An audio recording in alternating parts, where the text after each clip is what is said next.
Hello everyone and I welcome you all to Guru Mantra classes. This is part 4 और हम इस series में 61th question से शुरू करने वाले हैं।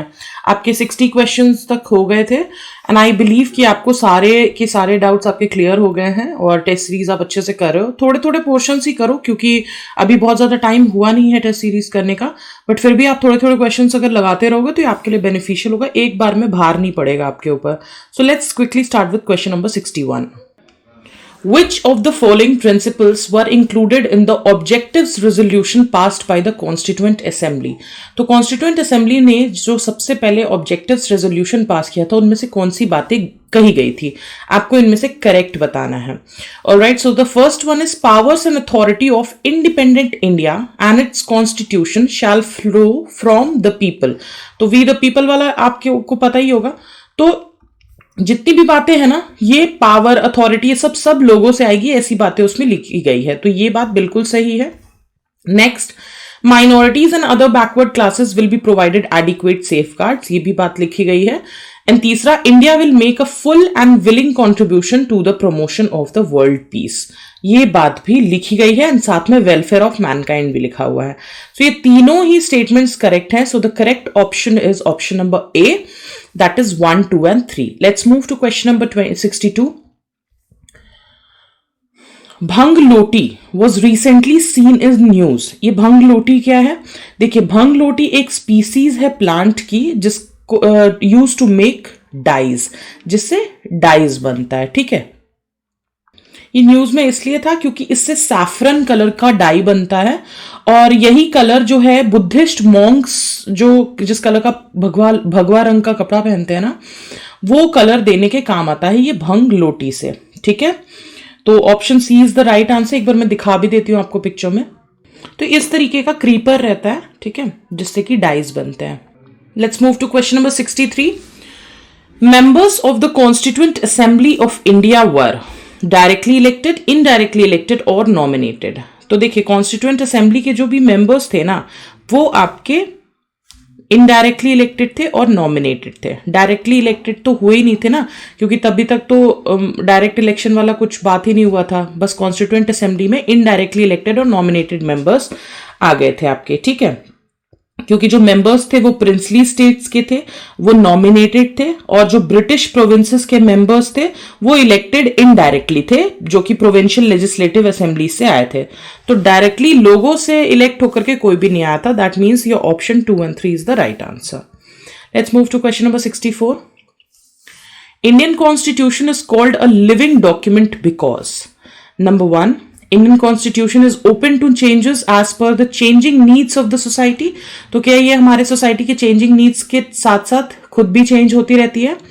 And second, the constitution provides enough flexibility of interpretation for both the political class and the judiciary. तो क्या इसमें एनफ स्कोप है, एनफ फ्लेक्सिबिलिटी है कि ये इसकी इंटरप्रिटेशन टाइम के अकॉर्डिंग अपने पॉलिटिकल क्लास एंड जुडिशियरी के हिसाब से हो जाती है। तो the right answer is both 1 and 2। इसीलिए हमारे कॉन्स्टिट्यूशन को एक लिविंग डॉक्यूमेंट कहा जाता है। All right, let's move to question number 65। With reference to UPSC, which of the following statements is correct. यहां पे भी आपको करेक्ट ही बताना है। Number 1 is it is mandated with classification of services and cadre management of selected candidates. तो क्या ये बात सही है कि यूपीएससी को मैंडेट दिया गया है कि वो क्लासिफिकेशन ऑफ सर्विसेज बताए और जो भी सिलेक्टेड कैंडिडेट्स हैं उनका कैडर मैनेजमेंट कर सके। Second is it presents its annual performance report to the parliament. And third is its jurisdiction can be extended by an act made by the parliament. So which of them is correct. तो ये जो first option है ये incorrect इसलिए है क्योंकि ये department of personal and training का काम है, जो कि गवर्नमेंट ऑफ इंडिया का है। ठीक है, इसलिए ये गलत हो गया, यूपीएससी का ये काम नहीं है।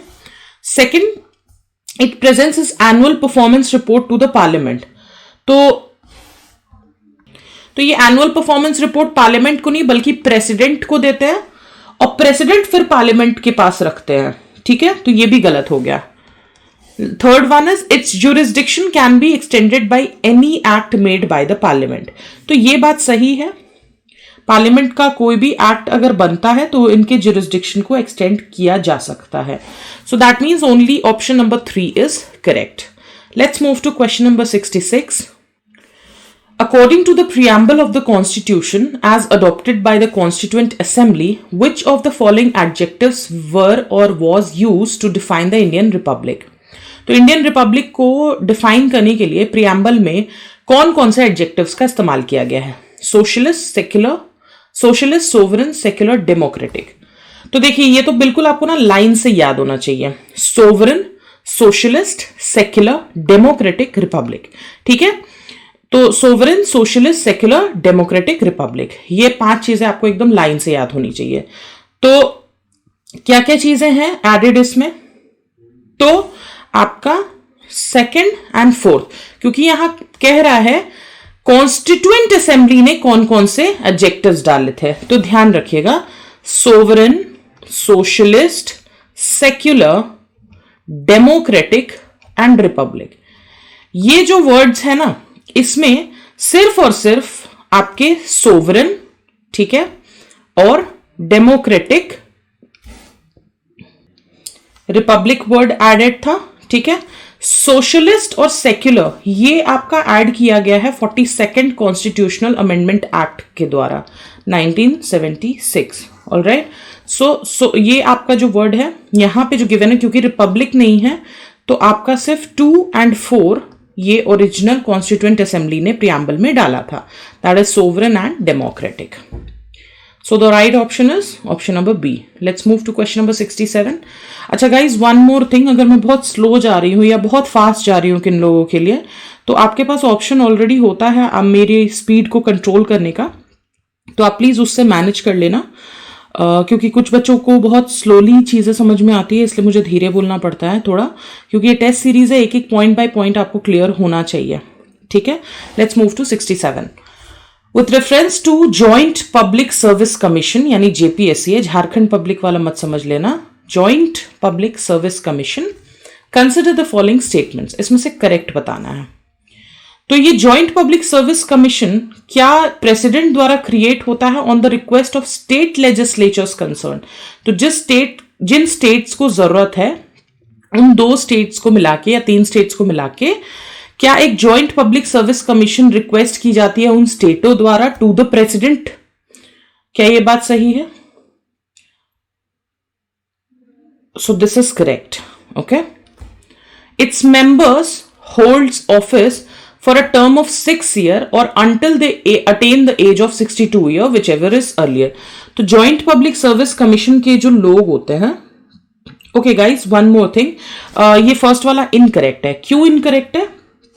क्योंकि ये प्रेसिडेंट द्वारा नहीं बनाया जाता है, इसको एक्ट ऑफ द पार्लियामेंट से बनाया जाता है. ठीक है, जिन भी स्टेट लेजिस्लेचर को ये चाहिए ना, वो पार्लियामेंट को रिक्वेस्ट करेंगे and on the basis of that request आपका जेपीएससी कंस्टिट्यूट किया जाता है. ठीक है, so this statement is incorrect. अगर ये इनकरेक्ट है तो ये तीनों ही इनकरेक्ट हो जाते हैं. ठीक है, आपको यहाँ पे नॉट करेक्ट पूछा गया है, मुझे माफ कीजिएगा, मैंने अच्छे से क्वेश्चन नहीं देखा था. कभी कभी देखो बताने वाले से भी ऐसी गलतियां हो जाती हैं, तो आपसे तो एग्जामिनेशन में लाजमी है कि ये सारी चीजें होंगी, तो हम अभी ही इन सब चीजों को करेक्ट कर लेंगे अपना. ठीक है, तो पहला वाला मतलब कि जो स्टेटमेंट नंबर 1 है वो तो ऑप्शन में होना ही चाहिए, तो ये तीनों में है और 2 and 3 में नहीं है. दैट मीन्स कि ये वाला ऑप्शन आपका नहीं होगा. ठीक है, इसके मेंबर जो हैं वो 6 years या 62 years के लिए ऑफिस होल्ड करते हैं. तो ये बात बिल्कुल ही सही है, या तो 6 years या 62 years जो भी अर्लियर आ जाता है, तो ये करेक्ट है, लेकिन आपसे इनकरेक्ट पूछा गया है. ठीक है, तो 2 जिसमें वो भी नहीं होगा क्योंकि 2 करेक्ट है. ठीक है, तो 2 हटा दीजिए, तो बच गया 1 and 3, यानी 1 and 3 जो है वो इनकरेक्ट है. It presents its annual report to the president. तो जेपीएससी जो है, क्या ये एनुअल रिपोर्ट प्रेसिडेंट को देते हैं? तो ये गलत है. इसका जो एनुअल परफॉर्मेंस रिपोर्ट है to each of the concern state, governors को देते हैं ये. ठीक है, और ये जो गवर्नर हैं ये स्टेट लेजिस्लेचर के पास प्लेस करते हैं. ठीक है, so that is the right answer 1 and 3. Let's move to question number 68. With reference to the solicitor general of India consider the following statements. यहां पे आपको करेक्ट बताना है, ठीक है। तो सॉलिसिटर जनरल ऑफ इंडिया में the office of the solicitor general of India is mentioned in the Indian constitution. The role of Solicitor General is to assist the Attorney General in the fulfillment of his official responsibilities. तो यहां पे सबसे पहला जो option है, तो ये first option गलत है क्योंकि ऐसा नहीं मेंशन्ड है इंडियन कॉन्स्टिट्यूशन में। सॉलिसिटर जनरल और एडिशनल सॉलिसिटर जनरल का कोई जिक्र नहीं है, ठीक है। लेकिन सॉलिसिटर जनरल का जो काम है वो अटॉर्नी जनरल को असिस्ट करना है उसकी ऑफिशियल रिस्पॉन्सिबिलिटीज को फुलफिल करने में। That means the only correct option is 2 here. Let's move to question number 69। Who among the following first put forward the idea of constituent assembly for India. तो ये जो बात थी कि कॉन्स्टिट्यूएंट असेंबली बनाई जाएगी इंडिया के लिए और वो हमारा कॉन्स्टिट्यूशन लिखेगी, ये बात सबसे पहले किसने बोली थी, किसने ये आइडिया दिया था? तो it was mister M.N.. Roy, ठीक है। ये बात आपको पता होनी चाहिए। और ये बात कब बोली थी? 1934 में, ठीक है। और 1935 में ध्यान रखिएगा हमारी जो कांग्रेस थी, इंडियन नेशनल कांग्रेस, उन्होंने फर्स्ट टाइम ऑफिशियली डिमांड किया था एक कॉन्स्टिट्यूएंट असेंबली ताकि कॉन्स्टिट्यूशन ऑफ इंडिया को फ्रेम किया जा सके। और 1938 में जवाहरलाल नेहरू ने इंडियन नेशनल कांग्रेस के बिहाफ में डिक्लेयर किया कि कॉन्स्टिट्यूशन ऑफ इंडिया जो है वो बिना किसी बाहरी इन्फ्लुएंस के या इंटरफेरेंस के कॉन्स्टिट्यूएंट असेंबली बनाएगी और ये constituent assembly will be elected on the basis of adult franchise, ठीक है। तो ये बात याद रखिएगा। Next question number 70। Consider the following statements regarding NATO. NATO यानी नॉर्थ अटलांटिक ट्रीटी ऑर्गेनाइजेशन, इसमें भी आपको करेक्ट बताना है। तो नेटो में जो ऑप्शन है सबसे पहला, it is committed to the principle that an attack against one of its members is considered as an attack against all. तो एक मेंबर पे अगर अटैक होता है तो ये समझते हैं कि नेटो के सारे मेंबर्स पे अटैक हुआ है, सब मिलके फिर उसके लिए लड़ते हैं। तो ये बात बिल्कुल सही है। इसका जो हेडक्वार्टर है ये ब्रुसेल्स बेल्जियम में है, तो ये बात भी बिल्कुल सही है। So the right option is option number C, both 1 and 2। Question number 71। Consider the following statements, इसमें भी आपको करेक्ट बताना है। The conversion of the federal structure of India into a unitary one during an emergency has been borrowed from the Weimar Constitution of Germany। तो क्या ये वाला जो फीचर है कि हमारा जो फेडरल स्ट्रक्चर है यानी जो डिवीजन ऑफ पावर है वो कंप्लीटली सेंट्रल टेंडेंसी में बदल जाएगा इमरजेंसी के टाइम पे, ये हमने जर्मनी के कॉन्स्टिट्यूशन से लिया है। Second one is the suspension of fundamental rights during an emergency is a unique feature of Indian constitution. तो क्या ये हमने कहीं से भी नहीं लिया है? So both these option number 1 and 2 are incorrect. Why? See, सबसे पहला जो आपका ये यूनिटरी वाला जो फीचर है ना, इन दोनों को उल्टा पुल्टा कर दिया गया है। तो ये वाला जो फीचर है कि यूनिटरी में चेंज हो जाएगा, ये हमारा यूनिक फीचर है, ठीक है। लेकिन ये जो है कि फंडामेंटल राइट्स हमारा सस्पेंड हो जाएगा इमरजेंसी के टाइम पे, ये हमने वेमार कॉन्स्टिट्यूशन ऑफ जर्मनी से लिया है। So that means both the options are incorrect, ध्यान रखिएगा इस बात का। Let's move to 72। Consider the following statements with regard to Parliament's power to recognize the states। तो पार्लियामेंट का जो पावर है कि स्टेट्स को रिकॉग्नाइज करना है, उन स्टेटमेंट्स को चेक करना है आपको और ये बताना है कौन सा करेक्ट है। Any bill contemplating the changes can be introduced in the parliaments only with the prior recommendation of the president। तो कोई भी ऐसा बिल जो कि चेंज कर रहा हो वो पार्लियामेंट में इंट्रोड्यूस होगा पर प्रायर रिकमेंडेशन ऑफ प्रेसिडेंट की जरूरत है, ठीक है। तो ये बात बिल्कुल सही है। Any bill contemplating the changes can be introduce in the parliament only with the prior recommendation of the president, that's true. Under article 3 the parliament's power to diminish the area of a state includes the power to cede Indian territory to a foreign state। नहीं, तो article 3 ये नहीं कहता है कि जो parliament का power है कि किसी भी एरिया के, किसी भी स्टेट के एरिया को कम करके और उसको इंडियन या फिर इंडियन टेरिटरी को किसी फॉरेन स्टेट को दे देगा, ऐसा कुछ भी नहीं है। ये जो पावर है पार्लियामेंट की कि diminish the area of a state, इसका मतलब ये नहीं है कि वो इंडियन टेरिटरी को फॉरेन स्टेट को सीड कर दिया जाएगा। ठीक है, इंडियन टेरिटरी को तभी फॉरेन स्टेट को सीड किया जा सकता है या दिया जा सकता है जब प्रॉपर आपका कॉन्स्टिट्यूशन में अमेंडमेंट होगा अंडर आर्टिकल 368। ठीक है, तो ये बात गलत है, तो करेक्ट बताना है तो 2 जहां जहां हटा दीजिए, 1 तो करेक्ट है आपका।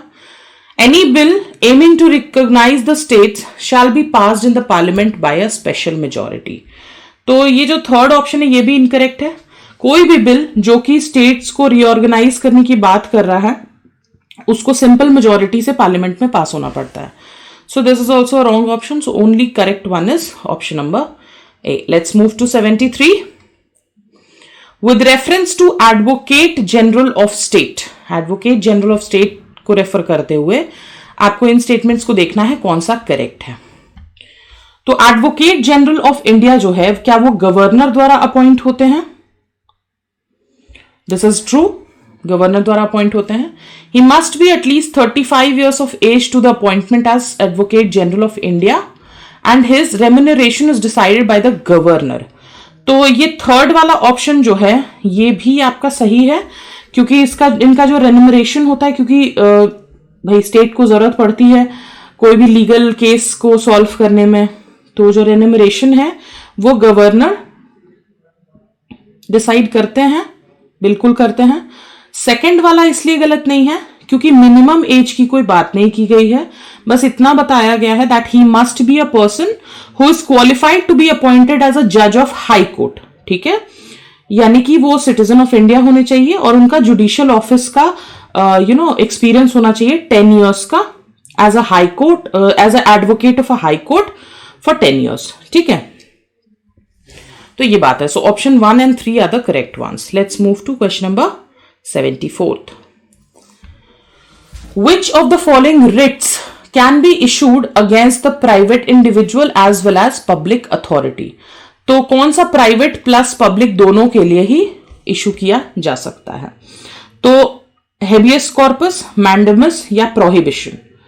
तो सिर्फ हेबियस कॉर्पस एक ऐसा रिट है जो कि पब्लिक और प्राइवेट इंडिविजुअल के केस में, मतलब दोनों के केस में इशू किया जा सकता है। So option number A is the right option.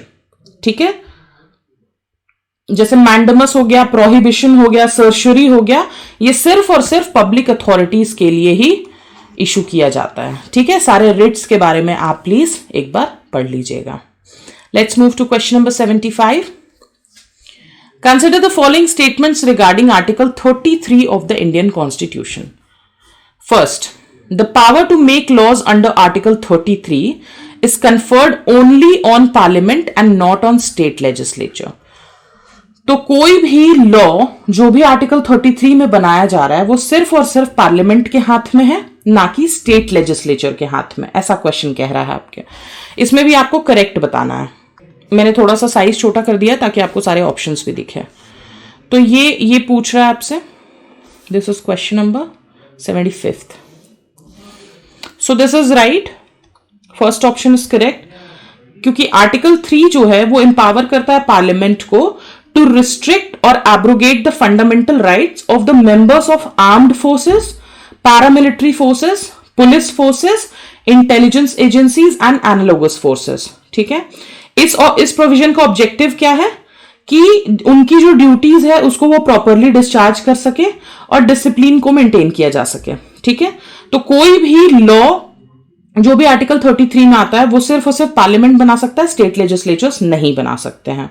ठीक है, second one, the laws made under article 3 can not be challenged in any court for violation of any of the fundamental rights. बिल्कुल सही बात है, ये भी सही है, क्योंकि जो भी 33 में लॉ बनाया जाएगा उसको हम चैलेंज, उसको आर्म फोर्सेस वाले, ये सब जो पैरामिलिट्री फोर्सेस वाले चैलेंज नहीं कर सकते हैं। ठीक है, और थर्ड है, laws made under article 3 cover only combatant employees and officers of armed forces. तो ये इनकरेक्ट है। क्यों इनकरेक्ट है? क्योंकि मेंबर्स ऑफ आर्म्ड फोर्सेस का मतलब ये होता है कि सच एम्प्लॉयज ऑफ आर्म्ड फोर्सेस जैसे कि बार्बर्स हो गए, कारपेंटर हो गए, मैकेनिक हो गए, कुक हो गए, चौकीदार्स हो गए, बूट मेकर्स हो गए, टेलर्स हो गए, सब नॉन कम्बैटेंट्स हैं। ठीक है, तो इसलिए स्टेटमेंट 3 इनकरेक्ट हो जाता है। सिर्फ और सिर्फ कॉम्बेटेंट एम्प्लॉयज के लिए नहीं होगा, नॉन कम्बेटेंट के लिए भी होगा। ठीक है, तो ये 3 जो है इनकरेक्ट हो जाता है, तो 3 जहां जहां हटा दीजिए। So only 1 and 2 is the right answer. All right, let's move to 76th question. Let me zoom it again. Okay, ये फिर से छोटा ही जाता है, ठीक है, कोई बात नहीं। With reference to CAG यानी controller and auditor general of India, कौन सी स्टेटमेंट करेक्ट है? यहां भी आपको करेक्ट बताना है। तो क्या कैग जो है इंडियन ऑडिट और अकाउंट्स डिपार्टमेंट के हेड है? दूसरा, क्या ये 5 साल के लिए ऑफिस होल्ड करते हैं या फिर 70 साल के लिए, जो भी पहले आ जाए? और यूनियन फाइनेंस मिनिस्टर जो है वो कैग को रिप्रेजेंट कर सकते हैं पार्लियामेंट में ड्यूरिंग हिज एब्सेंस। तो in this case option number 1 is only correct. Y? क्योंकि जो कैग है वो इंडियन ऑडिट और अकाउंट्स डिपार्टमेंट के हेड तो होते हैं। ठीक है, he is also known as guardian of the public purse. ठीक है, और हमारे पूरे फाइनेंशियल सिस्टम, पूरे कंट्री के फाइनेंशियल सिस्टम को कंट्रोल करते हैं। ठीक है, at both the levels, the centre and the state. इनका जो ऑफिस का टेन्योर होता है वो होता है 6 और 65। ठीक है, तो इसलिए सेकंड गलत हो जाता है। सेकंड जहां जहां गलत है गलत कर दीजिए। तो जहां जहां गलत था हमने गलत किया, तो सिर्फ हमारे पास यही बचा। ये तीसरा स्टेटमेंट भी देख ही लेते हैं कि क्या फाइनेंस मिनिस्टर कैग को रिप्रेजेंट कर सकते हैं पार्लियामेंट में जब वो एब्सेंट हो? तो कैग को कोई भी मिनिस्टर रिप्रेजेंट नहीं कर सकता है पार्लियामेंट में। ठीक है, और या फिर कोई भी मिनिस्टर को उनकी रिस्पॉन्सिबिलिटी नहीं दी जा सकती है। ठीक है, that means this option is also incorrect, so only option 1 is correct. Let's move to next question. कौन से सिचुएशन को प्रॉपर कहा जा सकता है for imposition of president rule in a state? तो अगर प्रेसिडेंट रूल लगाया है तो क्या रीजन को सही माना जाएगा? कि स्टेट्स में मैल एडमिनिस्ट्रेशन हो रहा है, जो गवर्नमेंट है वो डेलिबरेटली कॉन्स्टिट्यूशन के अगेंस्ट काम कर रही है, जो कॉन्स्टिट्यूशनल डायरेक्शन है सेंट्रल गवर्नमेंट का उसको डिसरिगार्ड किया गया है बाय स्टेट गवर्नमेंट।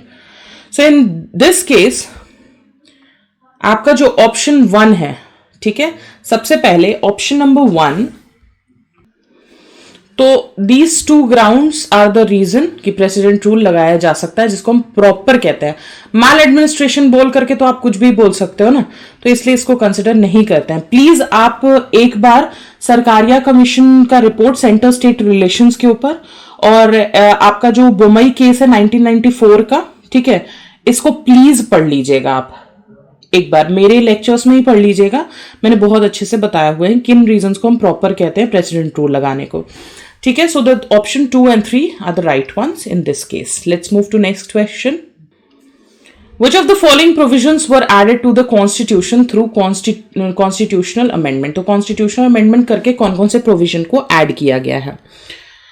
सबसे पहला जो provision है that president को act करना होगा in accordance with the advice of council of minister। क्या ये provision constitution amendment करके डाला गया है? दूसरा, all citizens who are not less than 18 years old are entitled to vote in elections of Lok Sabha। Third is the state can make special provisions for the advancement of socially and educationally backward classes। So in these 3 statements, all the 3 are correct। That means 1, 2 and 3 सारे ही correct है। ये सारे provisions जो है constitution amendment करके डाले गए हैं। ठीक है, ये बोला जाए कि जो प्रेसिडेंट है वो काउंसिल ऑफ मिनिस्टर्स के अकॉर्डेंस, एडवाइस के अकॉर्डेंस काम करेंगे, ये बात आपके कौन से अमेंडमेंट में बोली गई थी? ये आपके 42nd अमेंडमेंट एक्ट में बोली गई थी। ठीक है, ये जो मिनिमम एज है 18 ईयर्स का, वो आपका 61st कॉन्स्टिट्यूशनल अमेंडमेंट एक्ट में डाला गया था। और जो ये स्टेट है स्पेशल प्रोविजंस बना सकता है for advancement of socially and educationally backward classes के लिए, ये वाला जो है आपका 15 आर्टिकल 15(4) में डाला गया था फर्स्ट अमेंडमेंट एक्ट, यानी फर्स्ट कॉन्स्टिट्यूशनल अमेंडमेंट एक्ट करके। ठीक है, so all the 3 options are correct. Let's move to the next question, question number 79। Recently, astronomers detected a rare giant eruption from ultra-long period magneto in space. In this context, consider the following statements about ultra long period magnetar. तो क्या ये high energy neutron stars हैं जो कि intense magnetic field poses करते हैं? Second, the emission of magnetars is highly linearly polarised, bright and is visible across a broad frequency range. तो इसमें जो आपका दोनों ऑप्शन है वो सही है. एक बार प्लीज आप इसके बारे में पढ़ लेना, अल्ट्रा लॉन्ग पीरियड मैग्नेटर के बारे में, ठीक है, क्योंकि अभी ये डिस्कवर हुआ है और ये काफी इंपॉर्टेंट टॉपिक बन जाता है आपके लिए, ठीक है. So please go through it. ये दोनों ही स्टेटमेंट्स करेक्ट हैं क्योंकि ये इंटेंस मैग्नेटिक फील्ड पोजेस करते हैं और बहुत ब्रॉड फ्रीक्वेंसी रेंज में ये विजिबल होते हैं, ठीक है. Let's move to question number 80. The DPSP have been useful to India. DPSP India के लिए क्यों यूजफुल है? They are intended to fill in the vacuum in part 3rd by providing for social and economic rights. They help courts in exercising judicial review. They enable the opposition to exercise influence and control over the operations of the government. So, तीनों ही बातें सही है कि part 3rd में यानी fundamental right में जो भी वैक्यूम क्रिएटेड है ना, उसमें सोशल और इकोनॉमिक राइट्स को प्रोवाइड करके इस वैक्यूम को भरने की कोशिश की गई है बाय DPSP. और जुडिशियल रिव्यू के जो पावर हैं कोर्ट्स के पास, इसमें DPSP काफी हेल्प करता है और ये इनेबल करता है ऑपोजिशन को कि वो गवर्नमेंट के ऑपरेशंस के ऊपर कंट्रोल या फिर इन्फ्लुएंस कर सके, ठीक है. सो DPSP is useful in all the 3 ways given. So 1, 2, 3, all 3 are correct. Question number 81. A citizen may lose his or her citizenship when he or she, number 1, voluntarily acquires the citizenship of any foreign state, unlawfully traded or communicated with the enemy during war, obtains citizenship by fraud. तो इसमें तीनों ही जो option है वो correct है, क्योंकि आपको correct ही बताना है, क्योंकि सिटीजनशिप किसी का खत्म हो सकता है अगर किसी फॉरेन स्टेट का सिटीजनशिप ले लिया गया हो, या फिर किसी एनिमी के साथ वॉर के टाइम पे ट्रेड कर लिया गया हो या कम्युनिकेट कर लिया गया हो, या फिर फ्रॉड से सिटीजनशिप को अक्वायर किया गया हो, ठीक है. तो ये बात सही है बिल्कुल. आप प्लीज सिटीजनशिप एक्ट को भी एक बार पढ़ लेना अगर आप और डिटेल चाहते हो तो, ठीक है, वरना आप टेस्ट सीरीज करते करते बहुत सारी चीजें क्लियर हो जाएंगी आपकी ऑलरेडी अगर आपने पढ़ रखा है पहले से तो. तख्त, throne, is a seat of temporal authority for 6. In this respect, consider the following statements. Correct बताना है. At present, 6 recognize 5 places as takhts which are in Punjab. तो क्या 6 अभी 5 जगहों को तख्त रिकॉग्नाइज करते हैं जो कि पंजाब में है. Second, 4 takht are linked to Guru Gobind Singh. 4 तख्त जो है गुरु गोबिंद सिंह जी से रिलेटेड है. एंड तीसरा, Shiromani Gurdwara Prabandhak Committee appoints the jathedars to all the Takht. तो क्या शिरोमणि गुरुद्वारा प्रबंधक कमेटी अपॉइंट करती है इसको? Let's see. तो ये जो क्वेश्चन है इसके बनने का रीजन देखिए क्या है कि अभी रिसेंटली दिल्ली असेंबली ने एक अमेंडमेंट बिल को पास किया था, दिल्ली सिख गुरुद्वारा एक्ट 1971, ठीक है. इसमें जो तख्त दमदमा साहिब है ना, उसको 5th तख्त बताया गया है सिखों का, ठीक है. कौन सा है? तख्त दमदमा साहिब. मैं लिख देती हूं यहां पे, तख्त दमदमा साहिब, ठीक है. इसको 5th तख्त रिकॉग्नाइज किया है सिखों के लिए. तख्त जो है वो एक पर्शियन वर्ड है जिसका मतलब होता है इंपीरियल थ्रोन, ठीक है, और ये टेम्पोरल अथॉरिटी के लिए होता है फॉर 6, ठीक है. बात सही है. पहला स्टेटमेंट क्यों करेक्ट नहीं है? देखिए, क्योंकि ये बात सही है कि 5 प्लेसेस को सिखों ने रिकॉग्नाइज किया है तख्त, लेकिन वो सारे पंजाब में नहीं है, 3 पंजाब में है, ठीक है. कौन कौन से? अकाल तख्त, तख्त केशगढ़ साहिब जो कि आनंदपुर साहिब वाले गुरुद्वारा में है, तख्त दमदमा साहिब जो कि तलवंडी साबू में है, ठीक है. और बाकी 2 जो हैं, तख्त पटना साहिब बिहार में और तख्त हजूर साहिब जो है वो नंदित महाराष्ट्र में है, ठीक है. तो फर्स्ट इसलिए आपका इनकरेक्ट हो जाता है. अगर फर्स्ट इनकरेक्ट है दैट मीन्स कि ये और ये दोनों ही इनकरेक्ट है. तो 2 तो ऑटोमेटिकली करेक्ट हो जाता है कि जो 4 तख्त हैं वो गुरु गोविंद सिंह को लिंक्ड है, ठीक है, सो 2 इज करेक्ट। तीसरा जो है, क्या शिरोमणि गुरुद्वारा प्रबंधक कमेटी सारे तख्तों के जत्थेदार को अपॉइंट करते हैं? तो ये बात जो है, जो पंजाब में तख्त है ना 3 जो मैंने आपको बताया, वो डायरेक्टली आपका शिरोमणि गुरुद्वारा प्रबंधक कमेटी जो है वो अपॉइंट करते हैं, ठीक है। और जो बाकी के 2 हैं वो अपने अपने उनके खुद के ट्रस्ट और बोर्ड हैं और कोई फिक्स टेन्योर भी नहीं है, तो इसलिए 3rd भी इनकरेक्ट हो जाता है। सो only correct option is option number 2। तो ये न्यूज में था इसलिए आपसे क्वेश्चन बन गया अभी, ठीक है। Let's move to question number 84th। With reference to Attorney General of India, consider the following statements. तो क्या he must be a person who is qualified to be appointed as a judge of Supreme Court, Attorney General of India? Then next one, he receives such remuneration as the Parliament may determine, and he can take part in the proceedings of both the houses of Parliament on their joint sitting.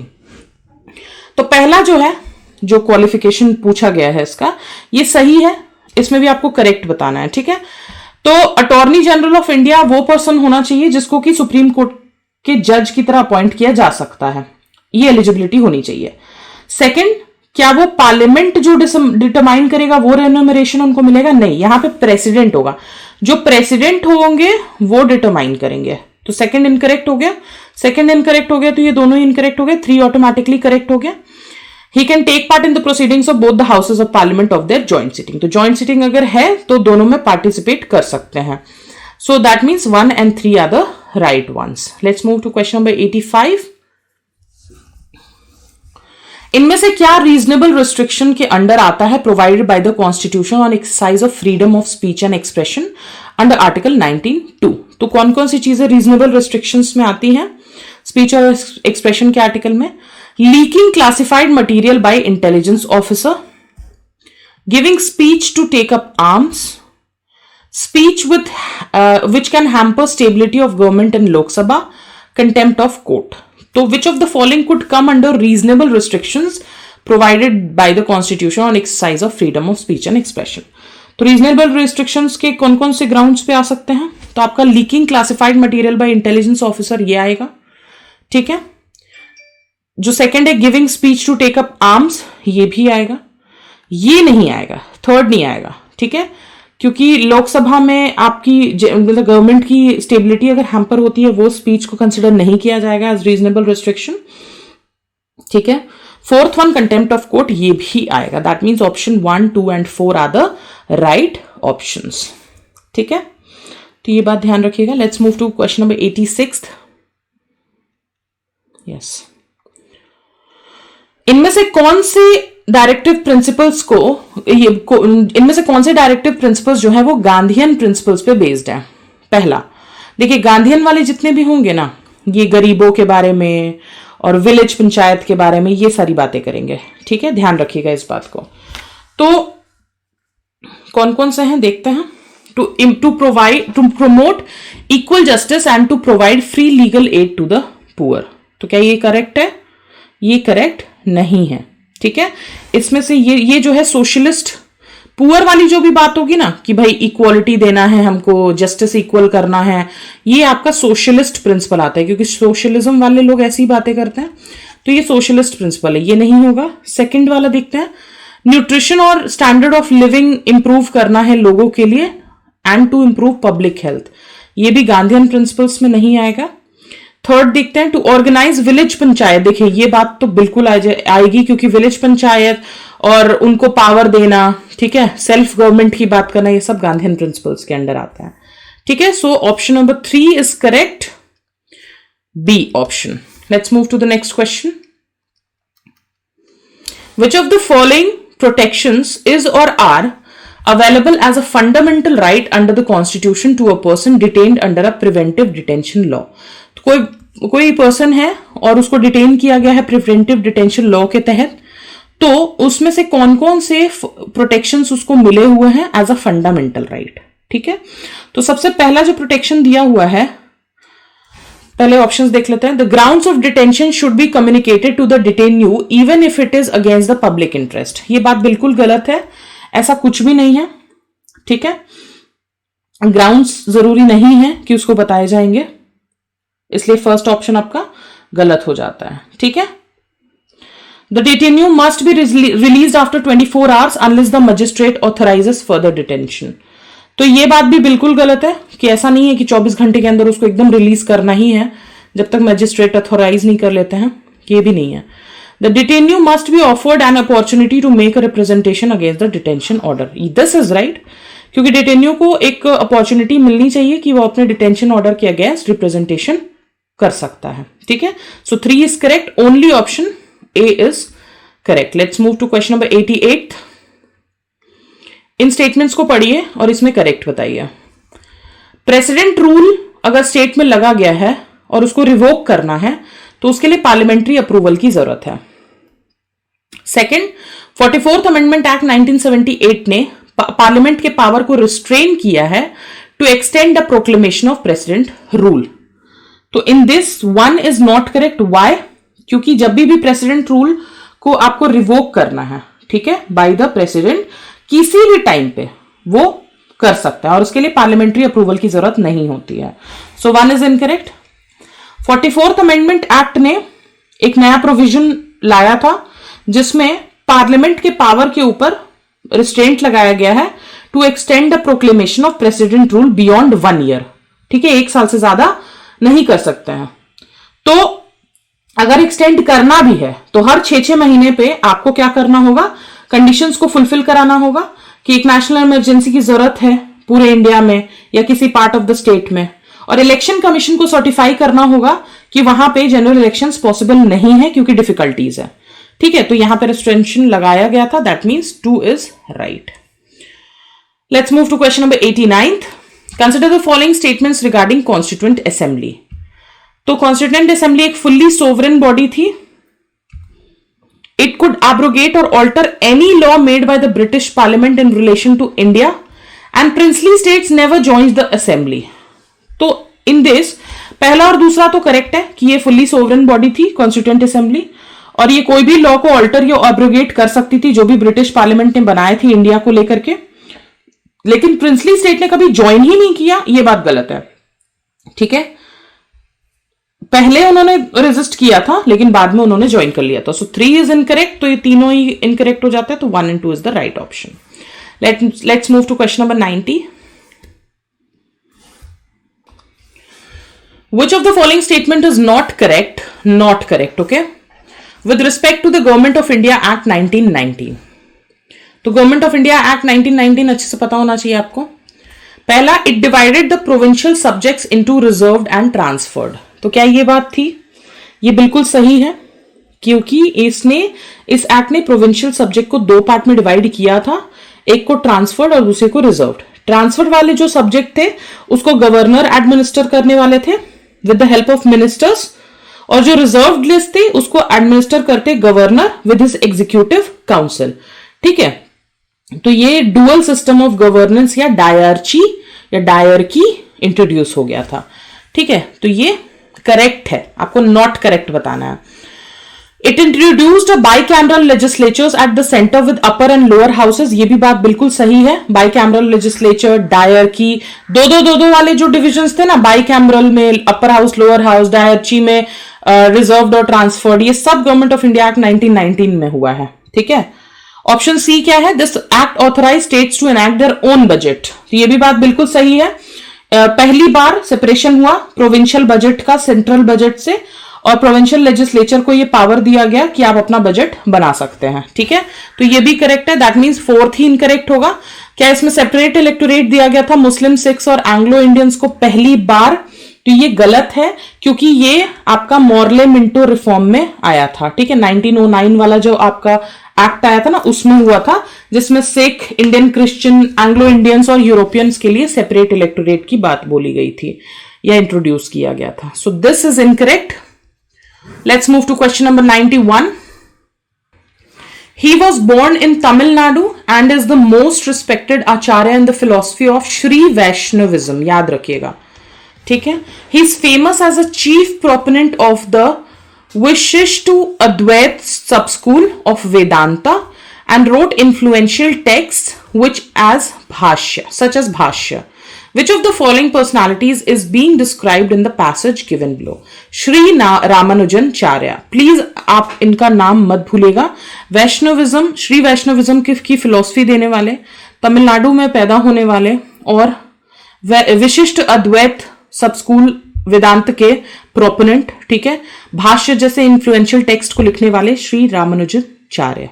ठीक है. Please इनका नाम मत भूलिएगा. मैं आपको इनके बारे में थोड़ा बहुत एथिक्स में भी पढ़ाऊंगी, तो आप इसको ध्यान रखिएगा. Let's move to 92 question.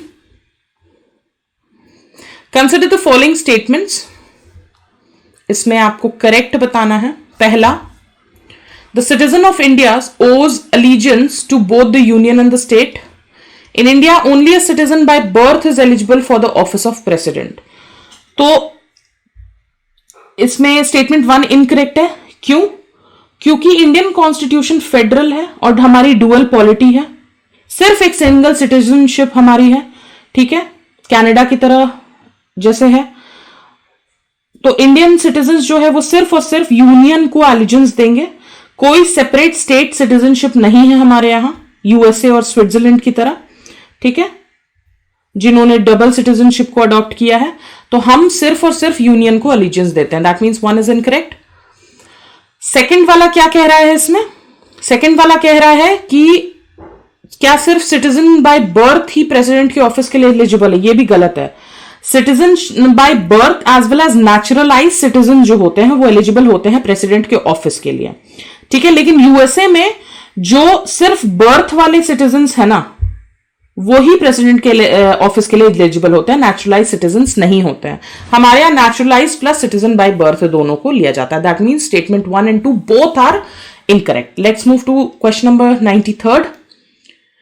With reference to theory of basic structure consider the following statement. Basic structure की थ्योरी को ध्यान में रखते हुए, क्या ये पहली बार केशव नंदा भारती केस में आया? ये तो मतलब नींद में भी कोई उठा के पूछे ना तो आप हाँ ही बोलना. बेसिक स्ट्रक्चर का पहला जो थ्योरी है वो केशव नंदा भारती केस में 1973 में ही आया. तो 1 ऑटोमेटिकली करेक्ट हो जाता है. ये नहीं होगा, ये नहीं होगा. It weakens the balance between rigidity and flexibility of the Indian constitution. ये बात बिल्कुल गलत है. क्यों? क्योंकि ये वीकन नहीं कर रहा है. ये वीकन नहीं कर रहा है. ठीक है. It is a balance between rigidity and flexibility. So option 1 is correct. Let's move to question number 94. Which of the following statement is or are correct regarding Article 20? Article 20 क्या कहता है? Offenses के conviction के लिए जो protection मिली हुई है. ठीक है. पहला, no ex post facto law shall be enacted whether in civil or criminal matters. Ex post facto का मतलब क्या हुआ? कोई भी पुरानी तारीख से आपके ऊपर कोई भी लॉ एनैक्ट नहीं होगा, चाहे वो सिविल मैटर हो या क्रिमिनल मैटर हो. तो ऐसा थोड़ी होता है. सिविल वाले में है, क्रिमिनल वाले में भले ही नहीं है. ठीक है. तो ये नो एक्सपोज्ड फैक्टो वाला सिर्फ और सिर्फ क्रिमिनल मैटर्स के लिए एनैक्ट होता है, नॉट फॉर सिविल. तो 1 इज इनकरेक्ट. आपको करेक्ट बताना है. Protection against self incrimination covers protection against giving thumb impression and blood specimens. तो ये भी इनकरेक्ट है क्योंकि इसकी जरूरत पड़ सकती है. ठीक है. In case of corruption charges against a public servant, either the court or the department should take action to avoid double jeopardy. तो स्टेटमेंट 3 भी इनकरेक्ट है. क्यों? क्योंकि प्रोटेक्शन अगेंस्ट डबल जेपर्डी सिर्फ अवेलेबल है उन प्रोसीडिंग्स के लिए before a court of law और जुडिशियल ट्रिब्यूनल. ठीक है. In other words, it is not available in proceedings before departmental or administrative authorities as they are not of judicial nature. ठीक है. तो ये बात गलत है. डबल जेपर्डी के लिए ये वाली बात बिल्कुल गलत है. So the one which is correct is none. Let's move to question number 95. Constitutionalism is a philosophy of limited government. Which of the following features of Indian Constitution enforce this philosophy? तो limited government कौन कौन सी चीजों से हमको दिखता है? सबसे पहला फंडामेंटल राइट. बिल्कुल सही है. आपके पास फंडामेंटल राइट है यानी ये स्टेट के अगेंस्ट है, तो ये बात तो है. डीपीएसपी, क्या डीपीएसपी भी ये काम करता है? ये लिमिट नहीं करता है गवर्नमेंट को. इनफैक्ट कंट्री के गवर्नेंस के लिए ये फंडामेंटल है, तो ये तो होगा नहीं, 2 नहीं है तो ये सब हटा दीजिए, करेक्ट बताना ना। और फंडामेंटल ड्यूटी, तो ये भी कोई लिमिटेशन तो है नहीं, तो this is also incorrect. Only the right one is option number 1। Let's move to question number 96। If national emergency is declared on the grounds of armed rebellion, तो क्या होगा इस केस में? आर्म्ड रिबेलियन के केस में नेशनल इमरजेंसी अगर लगाई गई है तो fundamental rights under 19 are automatically suspended. अच्छा, इसमें आपको करेक्ट बताना है, ठीक है। तो क्या 19 के फंडामेंटल राइट्स ऑटोमेटिकली सस्पेंड हो जाएंगे? आर्म्ड रिबेलियन का केस है, ध्यान रखिएगा, ठीक है। सो ये गलत है। क्यों गलत है? क्योंकि तभी ये 19 वाले 6 के 6 फंडामेंटल राइट चले जाते हैं जब आपका नेशनल इमरजेंसी डिक्लेयर हो on the grounds of war और एक्सटर्नल अग्रेशन। आर्म्ड रिबेलियन के ग्राउंड्स पे इसको नहीं करते हैं कर्टेल, ठीक है। President can suspend the right to move to the court for enforcement of fundamental right. तो प्रेसिडेंट क्या ये right to move to court suspend कर सकते हैं? बिल्कुल कर सकते हैं, ठीक है। तो statement 2 is correct. Third one is the enforcement of fundamental rights guaranteed by article 21 and 22 cannot be suspended। ये गलत है, 20, 21 नहीं होंगे, 21, 22 नहीं है। So only option which is correct is option number 2। Let's move to next question, which is question number 97th। Okay, with reference to special officer for linguistic minorities, consider the following statements। क्या ये article 350B of Indian constitution में constitute किया गया था?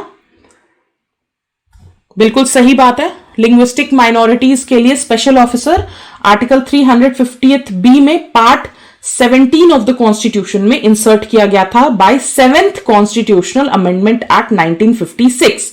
Okay, तो 1 correct है आपका। Second है कि it can investigate all matters related to safeguards provided for both linguistic and religious minorities under the constitution. तो ये सही नहीं है, ठीक है। आपका ये जो है स्पेशल ऑफिसर सिर्फ उन मैटर्स को इन्वेस्टिगेट करेगा जो कि लिंग्विस्टिक माइनॉरिटीज को ध्यान में रखता है, रिलीजियस माइनॉरिटीज को नहीं। तो ये ऑप्शन गलत हो गया। Only correct one is option number A. 98th question, which of the following initiatives of the government is or are said to be giving effect to the DPSP? तो कौन से इनिशिएटिव्स गवर्नमेंट के DPSP को effect देने के लिए कहे जाते हैं? Old age pension schemes for people above 65 years. तो क्या ये DPSP के लिए, मतलब DPSP में ये बात दी गई थी और इसके लिए गवर्नमेंट ने इनिशिएटिव लिया है? तो सबसे पहला जो ऑप्शन है ये आपका बिल्कुल करेक्ट है। ओल्ड एज पेंशन का जो स्कीम है वो आपका DPSP में आता है। क्रिमिनल प्रोसीजर कोड 1973 का जो अडॉप्ट किया गया वो भी करेक्ट है, ये भी आपका DPSP में आता है। प्रधानमंत्री कृषि सिंचाई योजना ये भी आपका DPSP में आता है। एंड चौथा प्रधान यानी MG नरेगा, ठीक है, बहुत इंपॉर्टेंट स्कीम है, प्लीज पढ़ लीजिएगा। चारों ही आते हैं, that means option number D is the right option. Next one is team India wing of NITI Aayog comprises of. देखिए मैं ऐसे ही बता देती हूं, ये टीम इंडिया विंग जो है नीति आयोग का, इसमें कंप्राइज होता है, इसमें एक रिसर्च विंग होती है, ठीक है। सॉरी, नीति आयोग में 3 आपके विंग्स है, रिसर्च विंग, ठीक है, कंसल्टेंसी विंग और तीसरा है टीम इंडिया विंग। इसमें हर स्टेट के रिप्रेजेंटेटिव्स होते हैं और मिनिस्ट्री होती है जो कि परमानेंट प्लेटफॉर्म की तरह काम करती है नेशनल कोलैबोरेशन के लिए, और ये इंश्योर करता है कि हर स्टेट या मिनिस्ट्री का कंटिन्यूअस वॉइस हो नीति आयोग में, और एक डायरेक्ट कम्युनिकेशन चैनल रहे between state ministry and NITI Aayog for all development related matters as a dedicated interface, ठीक है। तो इसमें जो टीम इंडिया विंग है इसमें आपके representatives होते हैं from every state and central ministries. All right, and let's move to the last question of this series. Congratulations to all of you, those who have completed this, and congratulations to me also that I have completed this. The Indian Constitution guarantees which of the following to the citizens? तो Indian constitution कौन से citizen, कौन सी जो है ये rights इनको guarantee करते हैं फॉर द सिटीजन्स? पहला जो है इक्वालिटी ऑफ स्टेटस, बिल्कुल सही बात है। इक्वालिटी ऑफ अपॉर्चुनिटीज बिल्कुल सही है। इक्वालिटी ऑफ आउटकम ये गलत है आपका, ठीक है। इक्वालिटी ऑफ आउटकम नहीं देता है बट इक्वालिटी बिफोर लॉ देता है। That means 1, 2 and 4 are the right options, ठीक है। With this we come to the end of this first test series. Will move to the next one in the next subsequent lecture. Lecture अगर अच्छा लगा हो तो hit the like button. Channel को subscribe नहीं किया तो प्लीज सब्सक्राइब करके बेल आइकन प्रेस करना ना भूलें, और इस लेक्चर को अपने फ्रेंड्स एंड फैमिली के साथ शेयर करें ताकि जो भी प्रिपरेशन कर रहे हैं फॉर 2023 उनके लिए ये बेनिफिशियल हो जाए। Thank you so much guys, keep preparing and bye bye for now, take care.